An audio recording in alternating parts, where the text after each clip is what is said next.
Um, Welcome everybody to this session. It's on investment pathways for ecosystem restoration in the Near East and North African region. It's a partner-led session organized by the FAO. And we will first have the opening remarks by Mr. Abdul Hakim Elwar. He's the FAO Assistant Director General and the regional representative for the Near East and North Africa region. And after that, we will have a keynote presentation of Mrs. Fida Haddad, and then we will start with the panel. So if we could first start with the opening remarks from Mr. Abdul Hakim Elwar. He is not here, so there's a video that's going to be shown. So if I can ask the technicians to start the video.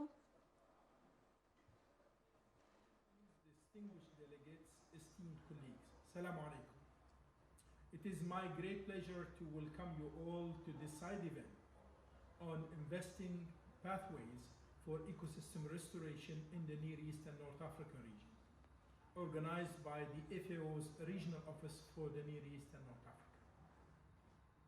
Climate change, recurring droughts, and unsustainable agriculture practices are placing immense pressure on NENA's natural resources and ecosystems, leading to environmental degradation, socio-economic instability, and worsening food insecurity.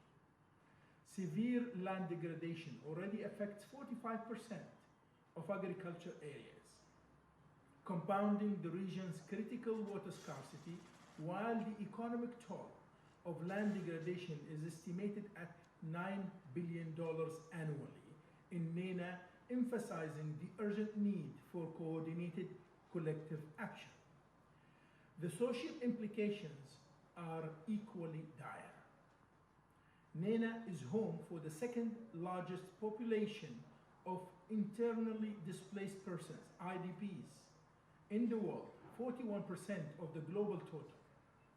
In 2023, nearly 1/3 of all internal displacement cases were driven by climate-related disasters. Since 2000, the number of undernourished people in the region has increased by 76%, affecting a total of 59.8 million people.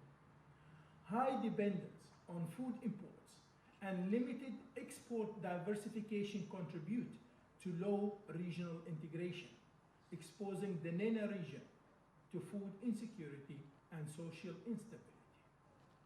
These figures highlight the urgent need for coordinated, transformative action.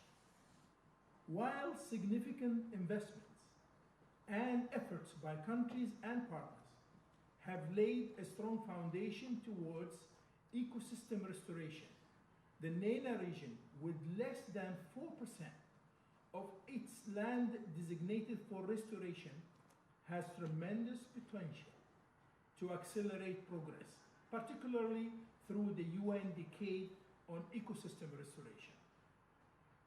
The decade, jointly coordinated by UNEP and FAO, unites stakeholders to restore agricultural lands, forests, rangelands, and coastal ecosystems. Yet, closing the gap between aspiration and action requires significant investment. NENA receives just 6.6% of global climate finance, a small fraction of what is needed. Between 1992 and 2023, the region secured only $24.4 billion in climate finance, one of the lowest shares globally. The gap is even starker when considering the region's nationally determined contributions, NDCs. Funding from international climate funds is 20 times lower than the costs identified by countries in the region to address climate challenges effectively. Similarly, Rio funding, critical to addressing climate change, desertification, and biodiversity loss, represents just 10% of annual official development assistance, ODA, to the region. Let us be clear. While NENA needs $371 billion for Rio-related initiatives by 2030, it currently receives just $2.6 billion annually, leaving a 90% financing gap. This highlights the need for urgent action and regional collaboration to reverse the alarming trends and the significant challenges that remain. Clearly, business as usual can no longer continue. The challenges we face demand an innovative growth model that respects and restores the ecosystems that support us. In response, FAO, UNEP, UNCCD, UNESCO, and the League of Arab States have established a regional investment framework that integrates ecosystem restoration with socio-economic development. Our framework has two main objectives. First, we aim to establish a common approach, a language that allows us to implement restoration and development initiatives that safeguard both systems and economies. Second, we are focused on curating partnerships, creating mechanisms for knowledge sharing, and designing innovative financing options. These partnerships will include governments, the private sector, and the civil society. By leveraging regional and global financial and knowledge resources, this framework provides a roadmap for bridging the financing and knowledge gaps that hinder sustainable development. It prioritizes the co-benefits of environmental health and socio-economic stability, recognizing the diversity of challenges and opportunities across NENA's 22 countries. To achieve this, we must focus on three key actions. Action number one, diversifying financing sources. By leveraging public-private partnerships, engaging multilateral development banks, and fostering innovative financial mechanisms, we can unlock the vital resources needed for transformation. Action two, enhancing resource allocation. Strategically reallocating existing funds and ensuring alignment with national and regional priorities will amplify their impact and ensure they reach the most critical areas. Action number three, advocating for equity in global climate finance. As a region that is disproportionately affected by climate change and water scarcity, it is crucial that we unite in advocating for a fairer share of global climate finance. This framework represents a paradigm shift, empowering governments and partners across the region to embrace integrated solutions to our most pressing challenges and allowing countries to balance economic growth with environmental restoration. It is not just about reversing degradation. It's about fostering resilience and creating sustainable future. The NENA Regional Investment Framework represents a fresh approach to ecosystem restoration that prioritizes the co-benefits of environmental health and socio-economic stability. It is not only about reversing degradation, but about fostering a future where economic growth is in harmony with natural ecosystems.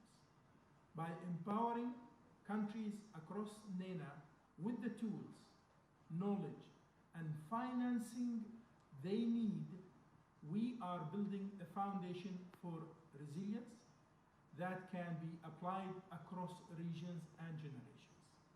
Excellencies, esteemed colleagues, partners, and distinguished guests, as we embark on transformative journey, let's remember that our success depends on collaboration, and shared commitment. Developing a shared vision and strengthening partnerships will be essential for benefit of both present and future generations. Every stakeholder, from governments to local communities, has a vital role to play in this journey. It is only by mobilizing our collective efforts and aligning our economic ambitions with environmental stewardship that we can address pressing challenges to our region faces and work together a sustainable, resilient future for all. I thank you. Assalamu alaikum. Well, thank you.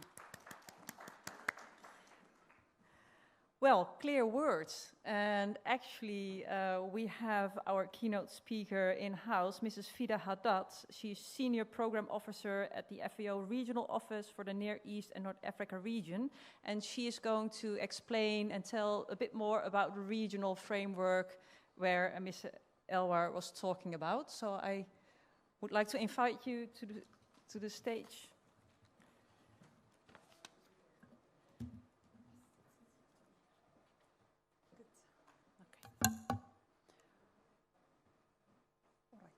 So good afternoon. Thank you for being us with here today. I'll speak in English because there is interpretation, and in case any question we can answer in different languages. Okay, so let me give you a little bit brief of what we are discussing here in the region. We know that last year, for example, the region and other regions as well hosted the many conventions. So if we want to summarize the status of the region in regards to the impact or issues for the biodiversity, the impact of climate change or degradation, it's clearly here, as also mentioned in the morning and by the opening remarks, how much this region is suffering from the land degradation, impact of drought, and not only just because of climate change, because of the conflicts and wars around the different countries in the region. For example, the recent report that FAO launched in related to the state of food security in the region, due to the conflicts and war in the region, we are still in the conflict areas. The food insecurity is 4 times less than the limit that we have to be in. If we look again to the land degradation issues, it was projected like 20 years ago, it will be 45%. And to be, if the unsustainable practices continues, it will be by 2025, like 70%. Now today we are in 2025, and a lot of researchers and reports highlighted that the degradation in the region is beyond and high than expected as well. This calls for emerging issues with the sustainable development goal that in the next door, and where we have the call of the UN Decade on Ecosystem Restoration to try to have a joint vision for the region. Not to start with the negative image, but this is a very quick look from the cloud on the status of the productivity of the land in our region. The red highlights that the productivity are declined due to the different reasons, as all of you are aware and just highlight in the previous slide. Now, the good issue here is that we have too many good practices and collaborations around how we should strengthen the collaboration on biodiversity conservation, impacting climate change, working on resilience. We are doing a lot of resilience, humanitarian activities, development activities. So we have in global or in the region many best practices. And the studies also highlighted that if we invest in restoring the land, each $1 will give us back $20. Now, the problem is how we will interpret these dollars into action on the ground, how we encourage the different stakeholders, the decision makers, to invest in land as a solution for most of these problems. So this is why we unfortunately have the bad news or the negativity here, where even though the whole global commitment to restore the land and invest in land restoration committed more than 1 billion, this region committed only 4% out of the 1 billion, regardless the different initiatives that we are doing in the region. So here the question is, either we are not reporting what we are doing, or the situation is super perfect and our land is not degraded and we don't have any land to be restored. And here is the snapshot of the framework that we are calling recently as a joint collaboration with the countries in the region, with the support from the League of Arab States, where FAO, UNEP, ESCWA, and UNCCD called for a regional framework to invest in land restoration for sustainable development solution. We need to link the restoration for creation of job, for well-being of the communities, so we can invest and find the restoration or the environmental angle is a solution for the decision makers.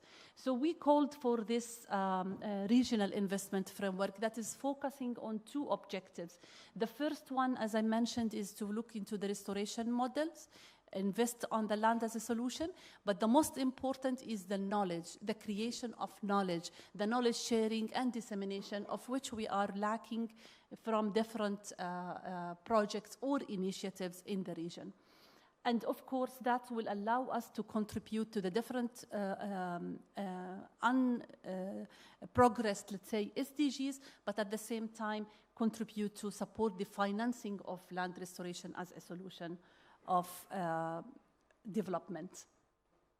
So the methodology we created, we call it 4 inclusive parameters, 4 lines of inquiry, 6 investment pathways. We looked into the way that we diagnose the situation through the 4 inclusive parameters that are looked into the demography of the region and where we should invest to support the land restoration and the investment framework, and how and what. We looked at these from the existing initiatives and practices in the region and came out with the different inclusive parameters that can support this framework to end up with the 6 pathways that I will present now, how we looked into these pathways. Now, we know because that the region has many different ecosystems, start from the dry land, woodland, and other lands, but we know that this region is not facing the drought because it's a dry land, but it happens that 90% of the region is considered as a rangeland and 50% is considered as a rangeland. So this means that we have different ecosystems to be restored and can contribute to communities' livelihood. So these are some of the ecosystem, also the marine and the coastal ecosystems. Now, the theory of this framework look into the drivers and look into if we keep the business as usual or we move toward collaboration and knowledge sharing. So the business as usual is the status that we found in most of the initiatives at the level of national implementation or even public partnership implementation or even at the funding mechanism implementation. The common criteria or the common challenges we found is that the business as usual in terms of the insufficient short-term objectives, short-term finding, fragmented knowledge sharing and information, as well as the sustainabilities in terms of investing in agricultural land as a solution for job creation as well, not only just to produce the food basket, but for continuity. Will not repeat again the problems, but that's caused also, as Dr. Hakim mentioned in his opening remarks, that regardless the situation that I just presented, still the region is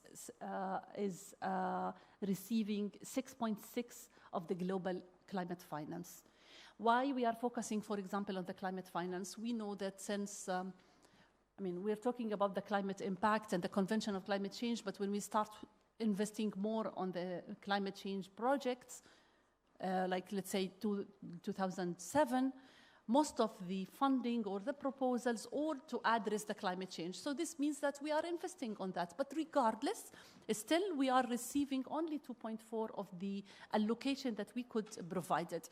One of the gap is the way that we are addressing these three angles of the Rio Convention in terms of climate change, biodiversity, and land. So the good way is that if we move into investment framework, looking into the different pathways, starting from innovations in financing mechanism, where we should look into more beyond just public funding, kind of public-private funding, the way of the loans and development funds that could contribute also to transfer or interpret the $1 into 20 and more dollars from restoration. Also, innovation in knowledge sharing. And as I mentioned in the beginning, that's one of the key gaps we found across the different initiatives that we analyzed.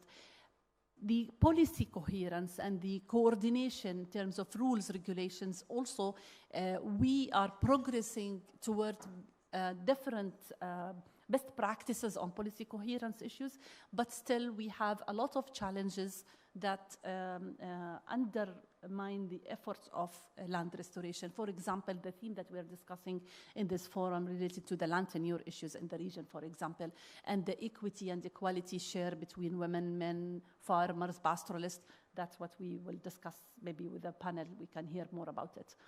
Also focusing on the job creation to support the micro and small, medium entrepreneurs.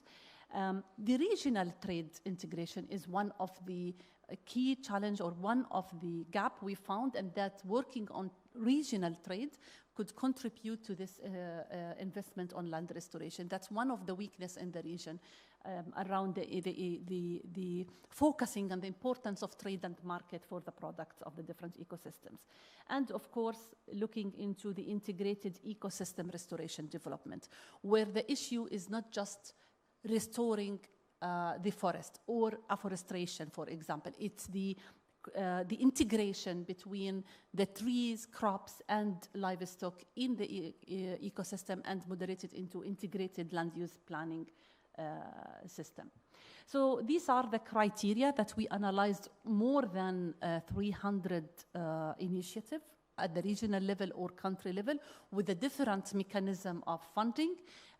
So we looked into the outcome areas that I just mentioned on the ecosystem restoration type that the region is looking for, or also in related to the sustainable return from the investment, the budget, partners, the target, and how we want to move into this investment. So here, as I mentioned, we started from more than 300 initiatives and projects at the different level, and thanks for everyone who contributed to such analysis, and we categorized them into the 6 pathways that we came out with this framework. Now, these are some of the business cases where we analyzed also some of the national initiatives that the key elements of these investment pillars exist, but without connectivity. So we have good practices and good projects that we can upscale to the level of national and even scaling out to the region and other regions to learn more as well. Now, as part of this, and the last point here of my presentation is, okay, we diagnosed the situation. We know that we have a problem here, but at the same time, we know that we have also the solution, and the solution is emerging to move. What we did last year with the CAMPRI, with the Council of Environmental Ministers, we presented this to CAMPRI and welcomed by the Council and requested to be negotiated more with the countries. But most importantly is that we launched this framework at the UNCCD COP16 in Saudi Arabia last December, and we had in the room more than 110, as far as I remember, from the donors and banks that they want to invest in land restoration in the region and link the restoration to the development and food security context in the region. So we launched this framework as a partners at the COP16 because of the theme also was calling for land restoration. And we moved from that to the level of we have to prepare now a regional investment program that can contribute to different countries' initiatives and work and change the narrative of restoration to be more sustainable, linked to the sustainable development and practices. The key focus is, as we mentioned, in the knowledge and changing the financing mechanism. We proposed some of regional programs and ideas with the countries. So we are in the progressing, in fact, with different countries in terms of the call for this program. And the good news for us is that this Arab Land Arab Land Forum for us is one of the milestones in consulting with the partners and with the countries related to the framework itself, and we are aiming to move up to the investors forum that we are calling for it. Hopefully it will be soon by the end of this year in Saudi Arabia as part of the Near East Forestry and Range Commission, which is one of the FAO statutory bodies working with the Ministers of Environment and Ministers of Agriculture, where we will have the donors to discuss the potential collaboration for moving toward having this framework, not just where we proposed actions, into more implementation on the ground to learn more and try to achieve the UN Decade on Ecosystem Restoration by 2020. Thank you.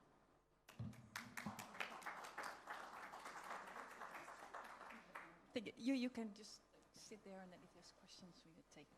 Thank you so much for this really good explanation of the framework, and it also helps with explain, well, the panel that we will have here, where we'll deep dive a little bit more into some cases in different countries. So let me first go to Mr. Naufel Benhaha. He is Director of the Forestry Directorate at the Ministry of Agriculture in Tunisia. Tunisia's efforts to address land degradation, desertification and drought showcase how committed actions and sustainable practices can tackle environmental challenges. With 75% of its agricultural land affected by degradation, interventions are crucial. Initiatives like the National Strategy for Ecological Transition and Forest Restoration projects highlight a way to accelerate investments and restoration commitments.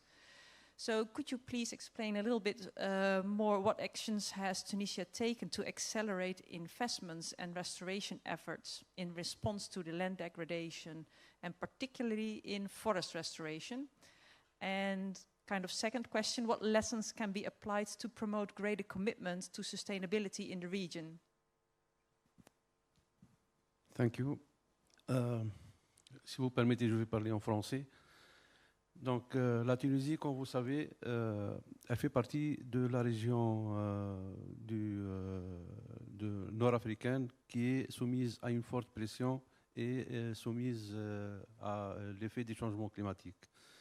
C'est la plus forte pression qui touche la région.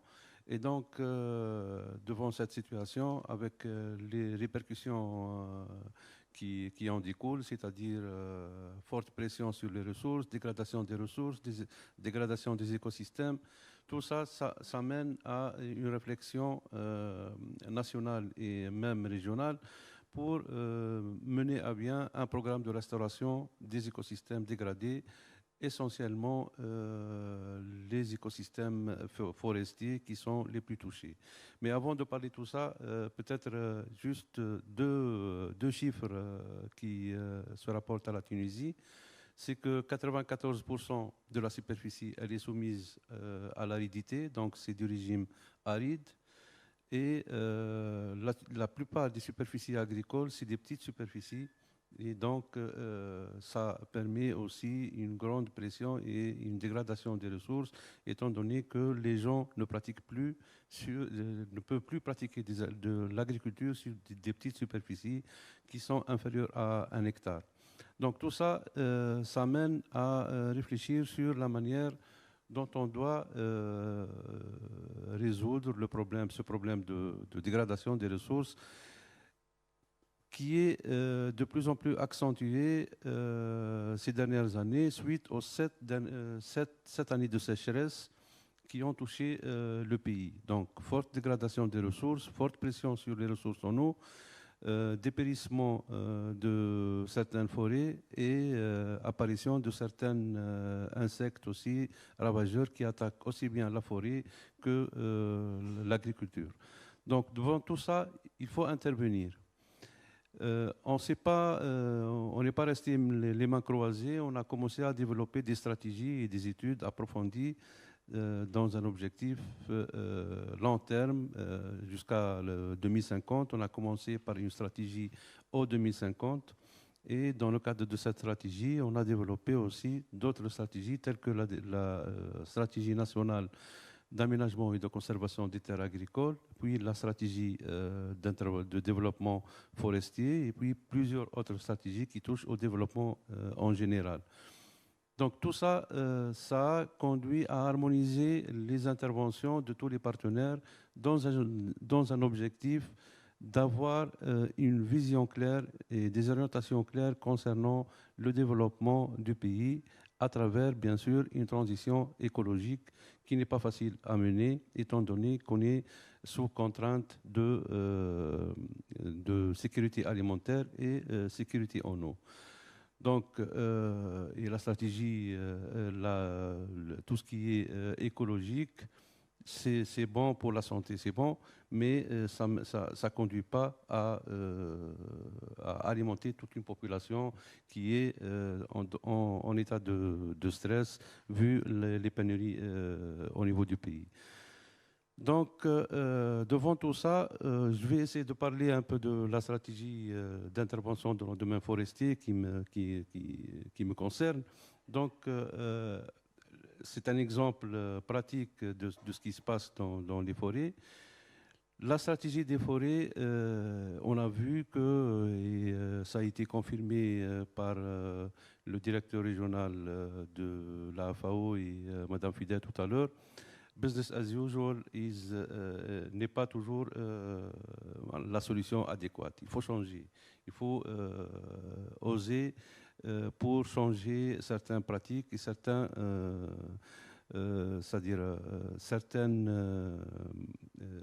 actions qu'on est en train de mener au niveau de notre intervention au quotidien. L'intervention, tout l'aspect technique, on le connaît et tous les techniciens ils sont capables de mener ces aspects-là. Donc reste le plus important, c'est la relation avec la population, c'est comment ramener les populations à adhérer au projet et à concevoir des projets pour eux-mêmes.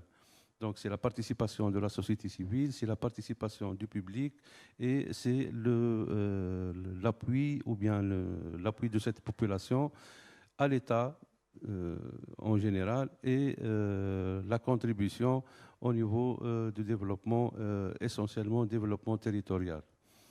Devant ça, il faut des changements. Les changements, déjà on a commencé, c'est des changements sur les aspects juridiques à travers la révision du code forestier en premier lieu, et puis mettre des mécanismes qui permettent aux populations d'accéder aux produits forestiers au lieu de piétiner sur ces produits et les détruire ou bien les dégrader, leur permettre une intervention et leur permettre une valorisation des ressources forestières, moyennant bien sûr une valorisation durable, réfléchie, raisonnée à travers et un encadrement de l'administration et de l'administration technique. Donc, et on a commencé des exercices à travers des comités de territoire, dans certains cas des groupements de développement agricole, dans d'autres cas des sociétés communautaires, dans certains cas aussi.